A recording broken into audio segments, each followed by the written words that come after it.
The tap on my shoulder was so gentle I almost mistook it for kindness. We were at a steakhouse off the highway, the kind with dim amber lights and laminated menus and a waiter who calls everyone folks. It was the third week of November, the first real snow of the season turning to slush on the parking lot, and I remember thinking how warm it was inside, how the windows had fogged at the edges. My daughter had picked the place. She always picks places that feel safe to her, places without too many corners.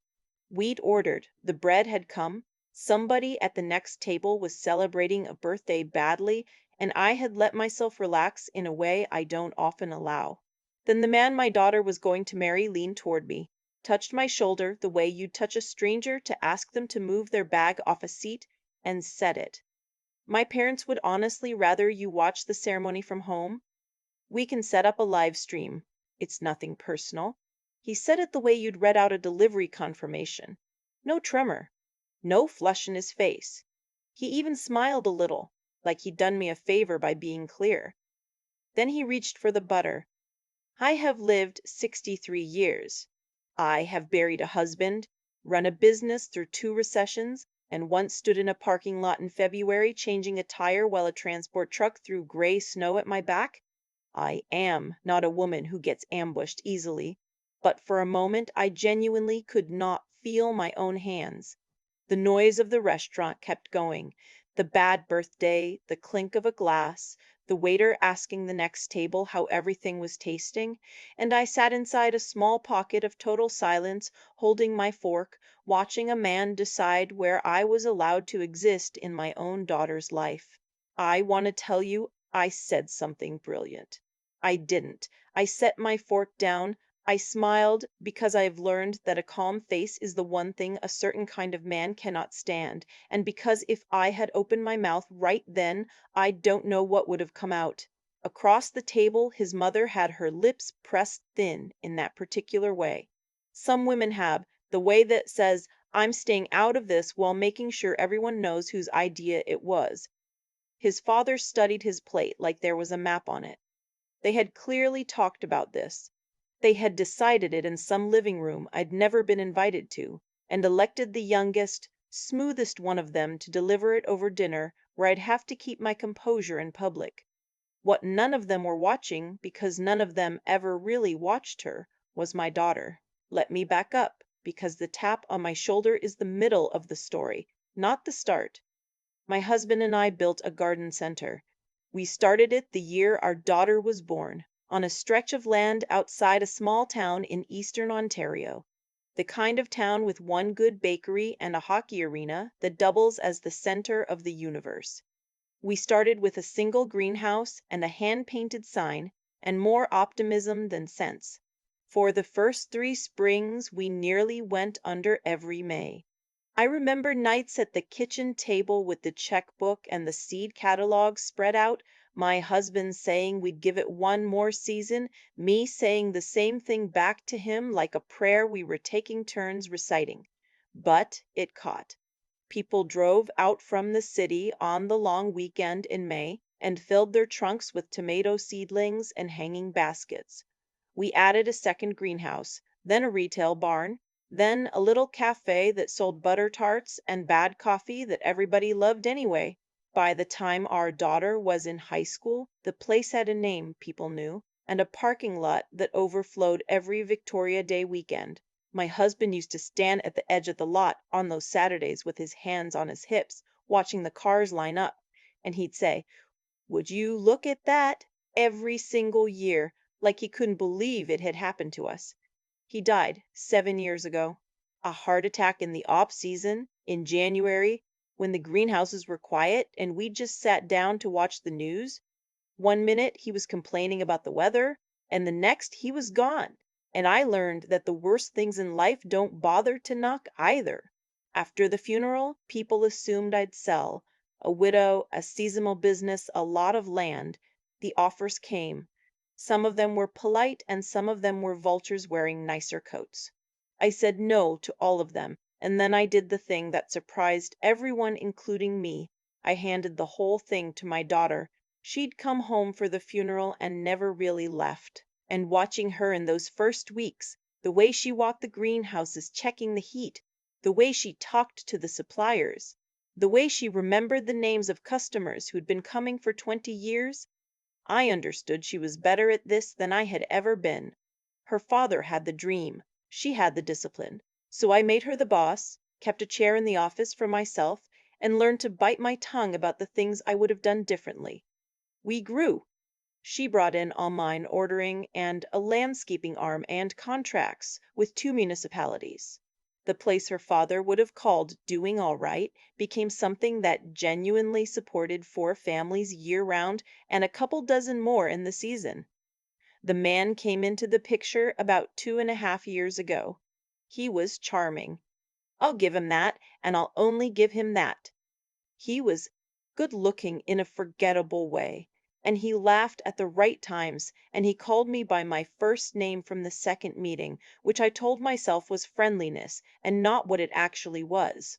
My daughter brought him to Sunday dinner, and he complimented my roast and asked thoughtful questions about the business, and I thought, well, all right, she's allowed something good. She'd worked herself half to death, keeping her father's company alive. If a nice man wanted to take her to dinner, who was I to clutch my pearls? The trouble is, I noticed things the way mothers do and then talk themselves out of. He started staying over, which was none of my business.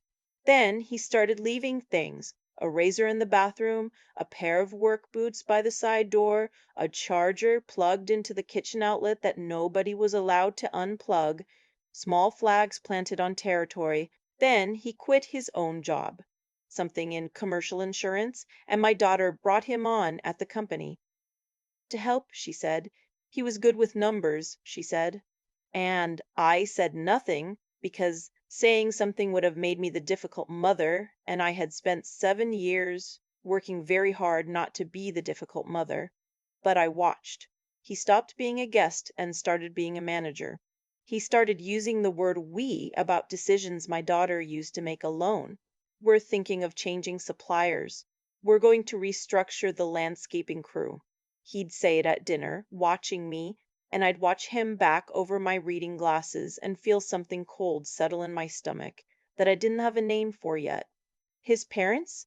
I met 3 times before that dinner.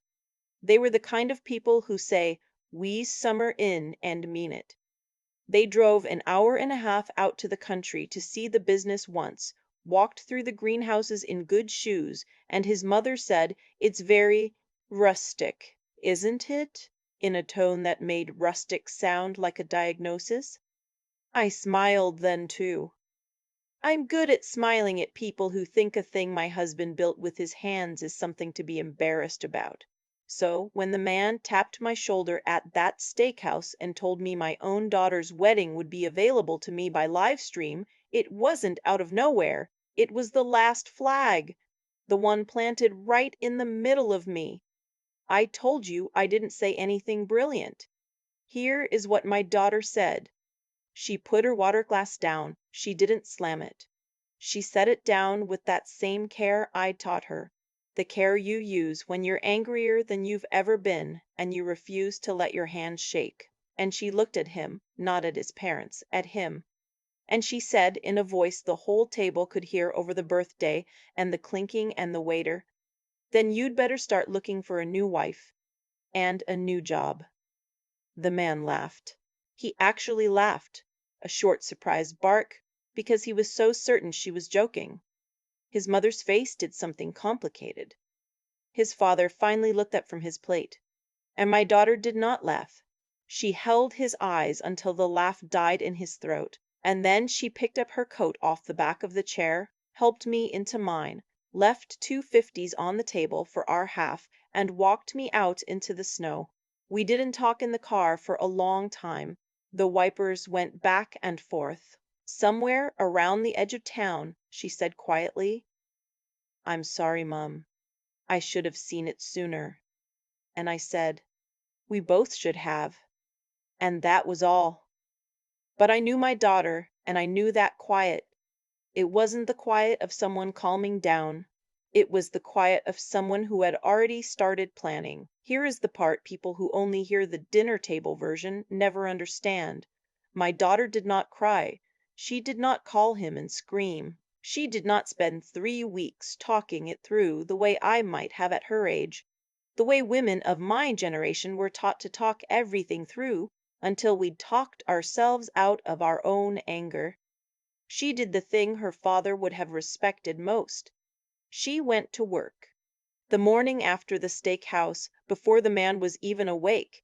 He'd been staying at her place. She was at the office. I came in at 9 and she was already on the phone in the back room, and the door was mostly closed, and I caught pieces of it. Today. Yes, today. A pause. All of it. The accounts, the email, the building fob, everything. Another pause. And I want the supplier files.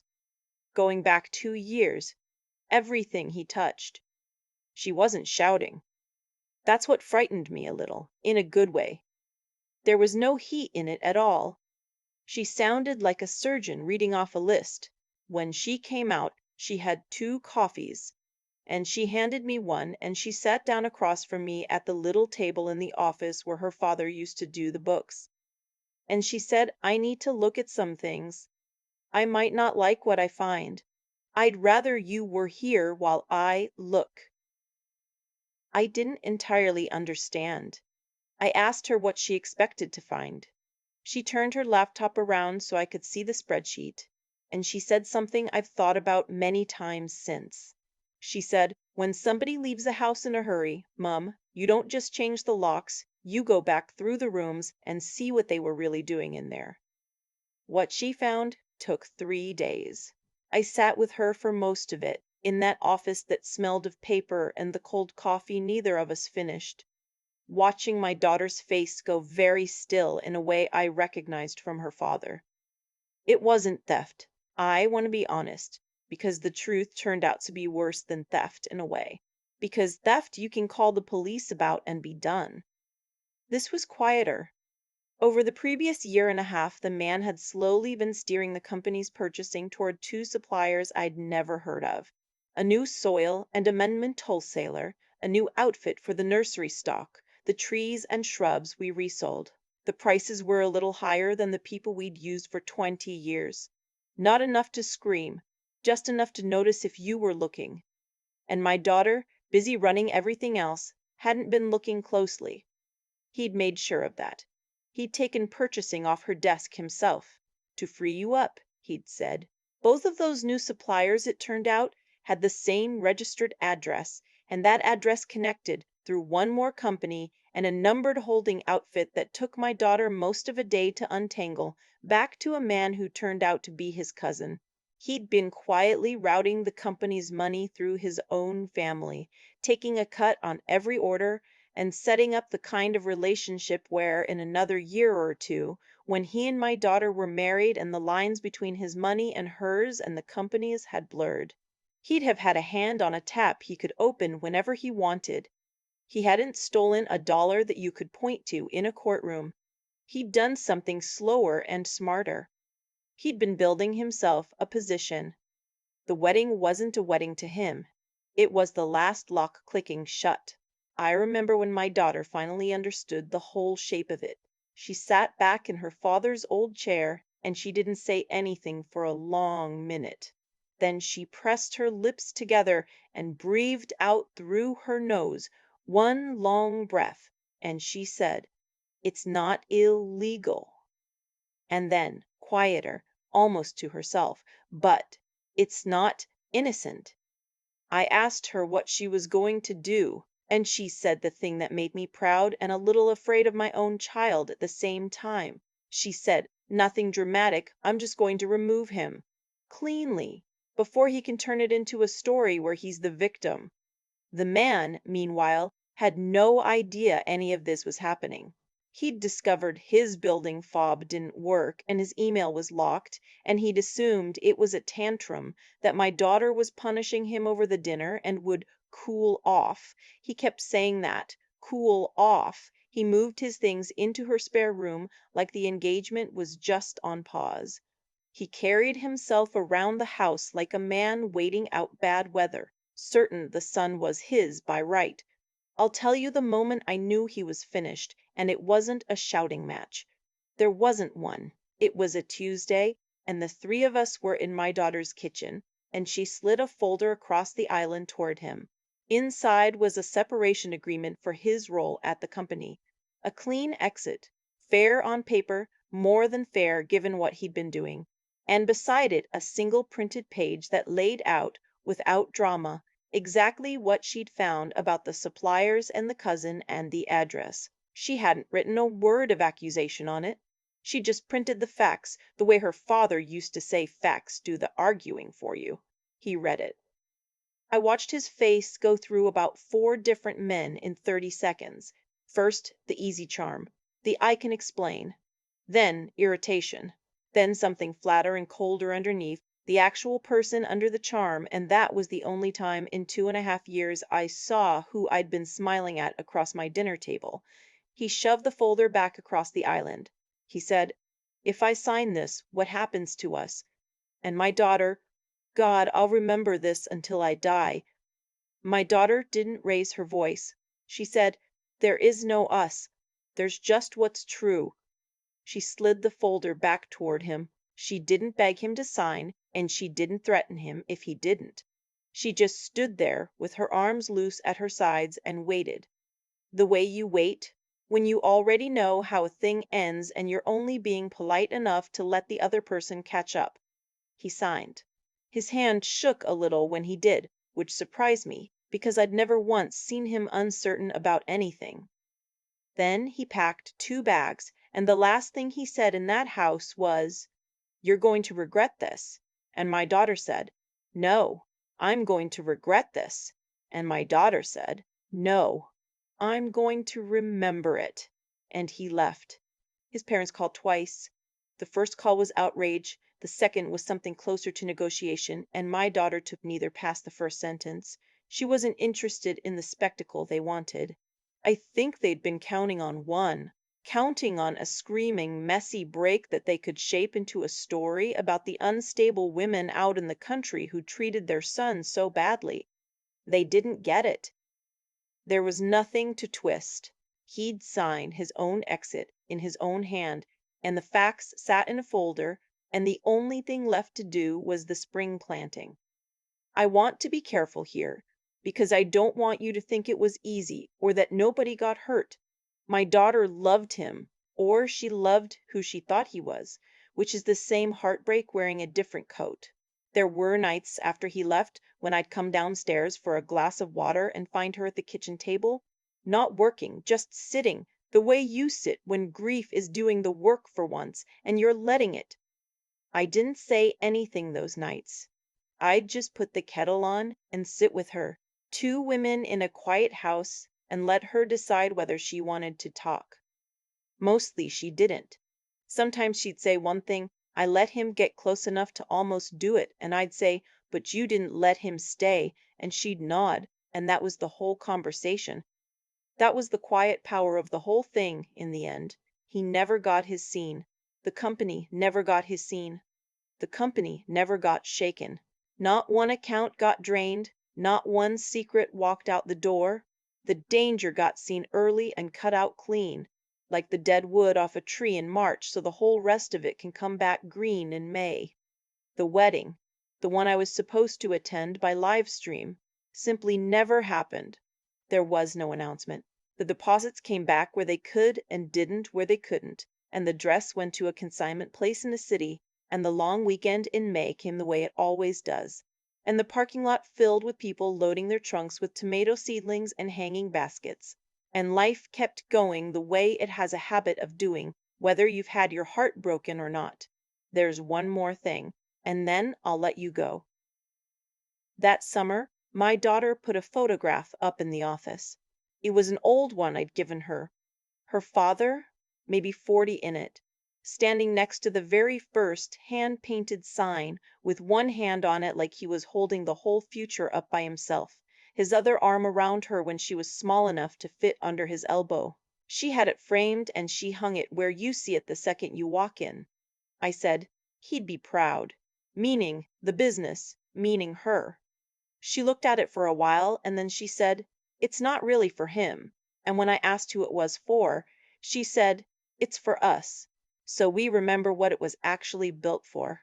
I didn't ask her to explain. I knew it was built so two people could make a good life out of dirt and seeds and stubbornness. It was never built to be a ladder for somebody to climb on his way to taking it. We were having tea one Sunday morning near the end of that summer, the light coming in low and gold across the kitchen table, and my daughter reached over and took my hand. She doesn't do that often. She's not a hand holder by nature. And she said, "I'm sorry, Mum." I asked her what for, since she'd done nothing but defend me. And she said, "For all the years I let people make you smaller so I could keep the peace. I'm done doing that." I held her hand and we didn't say anything for a bit. The kettle ticked as it cooled. Somewhere outside, the late summer crickets were going. And I thought about that tap on my shoulder, so light I'd almost mistaken it for kindness, and how it turned out to be the most useful thing that ever happened to us, because it showed us in one clean second exactly who valued what. People still ask sometimes. Word gets around in the small town. They want the gossip, the version with the screaming and the thrown dishes. We don't give it to them, not because we're ashamed, we've got nothing to be ashamed of, but because my daughter taught me something I should have known at her age and didn't. You don't owe your pain to people just because they're curious about it. I'll tell you the only thing I want anyone to take from all of it, and it's the thing my own mother told me 60 years ago in a kitchen far from here, and I didn't understand until that November in the snow. A house that needs you to keep quiet to stay in it was never your house. It's just a place you're waiting in until you remember the door was always yours to open. My daughter remembered. And on a cold night, when a man told me where I was allowed to belong, she stood up and opened it and walked me out into the snow and home. For a long time after that November, I kept going back to the lightness of that tap on my shoulder, because it taught me something I'd spent 63 years almost understanding. A man like Trevor doesn't arrive with thunder. He arrives politely. He leaves his boots by the side door. He learns your first name fast. He takes the hard jobs off your daughter's desk and calls it kindness. And by the time you feel the cold in your stomach, he's already halfway to owning the thing your husband built with his hands. None of what happened to us was bad luck. It was cause and effect, plain as planting. We stopped watching, so he had room to move. The day we started watching again, he was finished. What saved us wasn't anger. I want to be honest about that, because anger is the easy part and I had plenty of it. What saved us was that my daughter Bridget refused to let her anger do her thinking for her. She went back through every supplier file, every account, every quiet little change Trevor had made while we were busy being grateful, and she let the facts do the arguing. That clear-eyed patience, the willingness to look at an ugly truth steadily instead of flinching from it, is its own kind of intelligence, and it's the kind nobody hands you. You build it the hard way, season after season. But knowing the truth isn't the same as acting on it. Plenty of people see exactly what's being done to them and stay quiet to keep the peace, the way I'd stayed quiet through Glenda's little remarks and Trevor's slow takeover. It took backbone to slide that folder across the island and simply wait. It took the kind of steadiness that doesn't beg and doesn't shout, that just holds its ground until the other person catches up to the fact that it's over. I had spent years confusing that steadiness with being difficult. My daughter taught me it's just self-respect with its shoes on. And underneath all of it was the thing I'm proudest of. The thing that has nothing to do with winning. Bridget removed him cleanly, fairly, with the door held open and his dignity left intact even when he hadn't earned it. She didn't drain him or destroy him or hand his parents the scene they were starving for. She did the decent thing while doing the necessary one, and those two are harder to hold together than anyone admits. So if you take anything from a widow in Eastern Ontario, take this. Watch who treats the people beneath them as furniture, because that's who they truly are. Then think clearly, act steadily, and do it without losing the better part of yourself. A home that needs your silence was never yours. The door always was.